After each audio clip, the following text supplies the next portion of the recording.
What fascinates me on this planet is the diverse, many different races we have here. Is it because of environment and locale, or are these all? I've always thought about this. The more we look at the different race groups on planet Earth, we call ourselves the human race, but we're not one race. We're distinctly several different race groups. And that becomes very interesting, and it's often a very sensitive subject, but something that needs to be discussed openly without, racial prejudice and so forth. So it becomes more and more compelling. The evidence becomes overwhelming that we did not really evolve to this point in time. We somehow were manipulated into this point in time. For a specific reason, no doubt. Yeah, exactly. Some evolutionists, Michael, would say, George, don't use the word popped up. We evolved, yet it's pretty convincing that we kind of just showed up all of a sudden, isn't it? This cradle of humankind that is being sold to the world doesn't have any human skeletons in it. We have hominids in there, Australopithecus africanus and Mrs. Pless and Littlefoot, and wonderful examples of over 500 fossils that have been excavated from the Sterkfontein caves, just sort of northwest of Johannesburg. Over 500 fossils, if I've got it right. But they're all hominids, no human skeletons there. So these are all the supposedly pre-human evolutionary states. They are not human. This has become a very hot political debate in South Africa because some people believe that you've become a racist and you're drawing racial lines. And it's got nothing to do with that. You've got to call it what it is. You've got to call it as you find it. You can't start becoming politically sensitive to one group or another. No, this is anthropology. Are these all various races from other extraterrestrials that have been here and, they've manipulated in their own image? So the Asian person, the Caucasian, the African, they are in the image of the extraterrestrial that came to this planet a long time ago. Have you ever thought of that? Yeah, absolutely. And once again, you obviously give this stuff a great deal of thought, and I think you put your finger right on the button one more time. Again, I look at this scientifically, genetically, and ecologically. If we only appeared as a species 250,000 years ago, not enough time has passed for these different race groups to have evolved. And I don't care what anybody throws at you; it's just not going to happen because the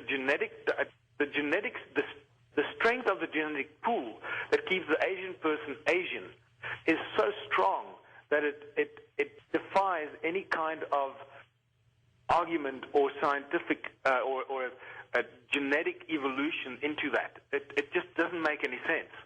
And the same goes with African people. The strength of the gene pool of Africans defies the movement away from that into somebody like me who's got a little pale skin and gets burnt when I run into the sun. Yeah. It doesn't make any sense, and there's not enough time that has passed on Earth for us to have evolved so dramatically into these 3 or 4 distinctly different race groups.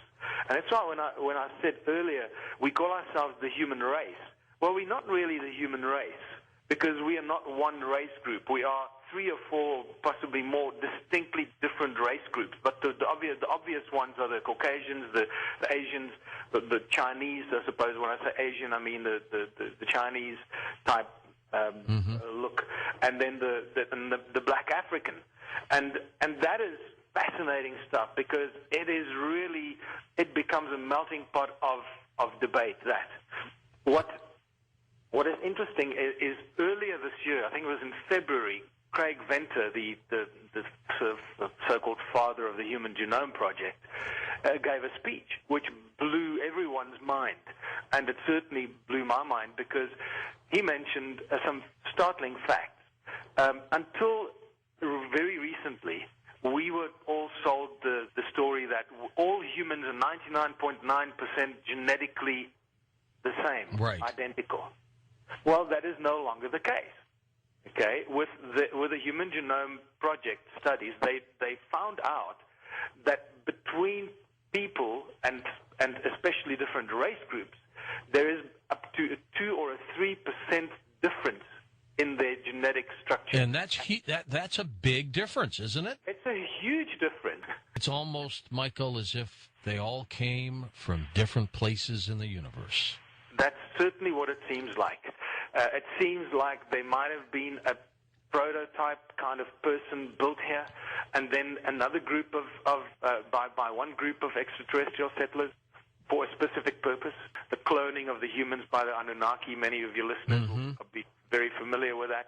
That seems to be a specific point in time, and possibly some of the earliest human manipulation or manipulation of this new species called Homo sapien. We talk about just how we evolved on this planet.